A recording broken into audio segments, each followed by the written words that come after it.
Good job collector साहब। बताइए, एक एसपी को धमका रहे हैं और एक कलेक्टर साहब ये हैं जो अच्छा काम क्या किया है इन्होंने। कहाँ के कलेक्टर हैं, क्या अच्छा काम किया है, बता देता हूँ। गुड जॉब कलेक्टर साहब हमेशा कहता हूँ, कभी कभी ये भी कहता हूँ कि कलेक्टर एसपी कहाँ थे, घर जल गए। कलेक्टर एसपी कहाँ थे, ये बवाल हो गया। कलेक्टर एसपी कहाँ थे, वो मुआवजा नहीं मिला, ये भी कहता हूँ। लेकिन जब अच्छा काम करते हैं तो ये भी कहता हूँ गुड जॉब कलेक्टर साहब। जब भी कोई कलेक्टर या अधिकारी अच्छा काम करता है तो उसकी तारीफ करता हूं, दिल खोल कर करता हूं, डंके की चोट में करता हूं, और करना भी चाहिए। और अगर कुछ गलत करता है तो उसकी आलोचना भी उसी तरह से करता हूं, सीधे मुद्दे की बात में। आप विस्तार न्यूज़ में हर वो पहलू देखेंगे जो सच है। लेकिन इस बार सिंगरौली के कलेक्टर ने बहुत ही अच्छा काम किया है। सिंगरौली के कलेक्टर चंद्रशेखर शुक्ला ने एक बच्ची की मदद की है और उसको पढ़ाने का पूरा जिम्मा उठा लिया है। चलिए पूरी खबर क्या है विस्तार से बता देता हूँ, विस्तार से खबर जान लीजिए।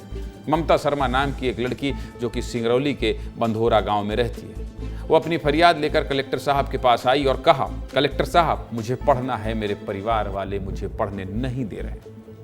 और इतना कहते ही बच्ची फूट फूट कर रोने लगी। कलेक्टर चंद्रशेखर शुक्ला ने बच्ची को समझाया और कहा कि तुम काबिल हो, चिंता मत करो, मैं पढ़ाऊंगा तुम्हें।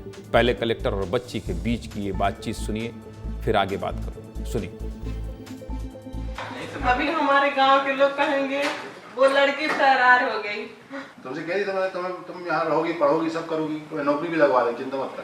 आपकी बिटिया हम लोग के पास है, ठीक है, इसके लिए परेशान मत होइएगा। कलेक्टर साहब के पास बैठी हुई है, कुछ नहीं बता रही, वो बस इतना कह रही कि वो पढ़ना चाहती है और कोई ऐसी बात नहीं है, ठीक है। आमने सामने बैठ के आपसे बात होगी, आप परेशान मत होइए।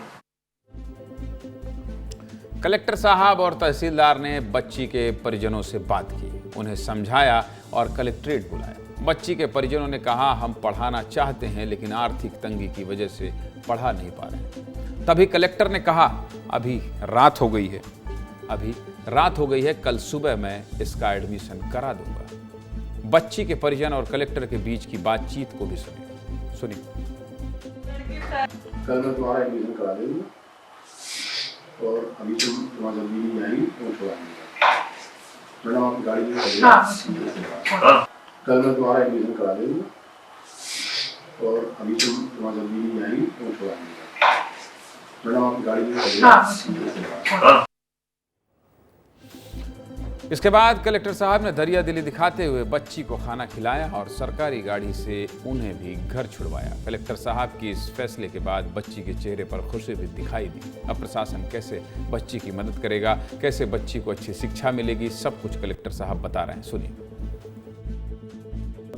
उसको अच्छे से समझाया गया और उसकी पढ़ाई की व्यवस्था कराने की जिम्मेदारी मैंने ली है। मैंने कहा तुम्हारी पढ़ाई की जिम्मेदारी मैं कराऊंगा और यदि तुम्हें घर में नहीं रहना है अपने, तो यहाँ हॉस्टल में, गर्ल्स हॉस्टल में तुम्हारा एडमिशन करा देंगे।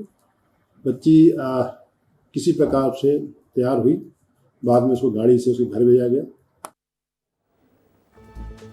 बहुत अच्छी बात है, बहुत अच्छी बात है कलेक्टर साहब, आपने जो काम किया है उसकी तारीफ होनी चाहिए। एक बच्ची का भविष्य आपने संवार दिया। सिर्फ एक बच्ची नहीं, पूरा परिवार, पूरा गांव इस बच्ची को देखकर आगे बढ़ेगा और पढ़ाई करने की सोचेगा, क्योंकि उनके साथ जिले के कलेक्टर हैं।